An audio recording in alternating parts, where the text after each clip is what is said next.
Et toujours dans le registre sanitaire, et ceci selon le plan sanitaire de développement couvrant la période de 2018 à 2022 et élaboré par les autorités togolaises, près de 6% de l'ensemble de la population togolaise souffrirait de l'asthme, une maladie caractérisée par l'inflammation des voies respiratoires.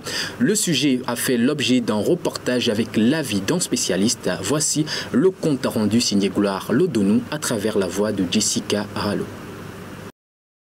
L'asthme est une maladie chronique qui affecte les voies respiratoires et qui se manifeste par des crises de toux, des sifflements et des difficultés à respirer.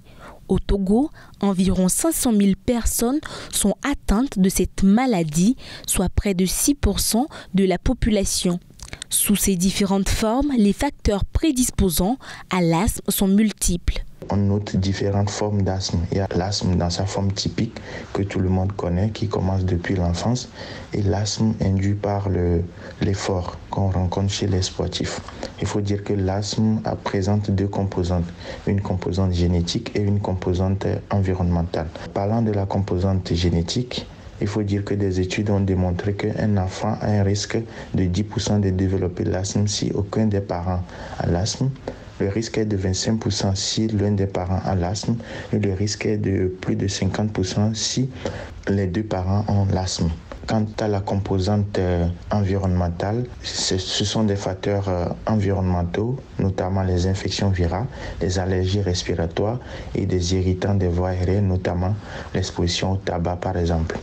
Donc, pour qu'un sujet développe l'asthme, il faut, dans la majorité des cas, que les deux composants se rencontrent. C'est-à-dire, il faut la composante génétique, un sujet qui est prédisposé à développer l'asthme, puis être exposé à ces facteurs environnementaux. Malgré sa cherté, des traitements de l'asthme sont disponibles. Le traitement de l'asthme présente deux volets. Il y a un traitement de la crise et le traitement de fond. Le traitement de la crise, ça repose essentiellement sur les bronchodilatateurs de courte durée d'action qu'on connaît habituellement, la ventoline, et le traitement de fond qui a pour objectif de contrôler de façon optimale l'asthme. Du coup, ce dernier repose sur les corticoïdes stéroïdes inhalés.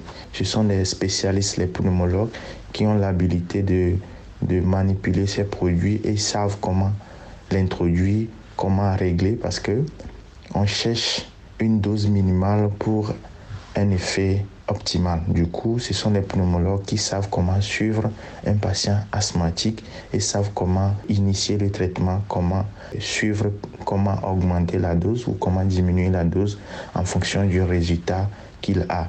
Cependant, au-delà du fond génétique de la maladie, il importe d'agir sur les facteurs modifiables. Il faut donc éviter les infections virales et l'exposition au tabac, que ce soit de manière active ou passive.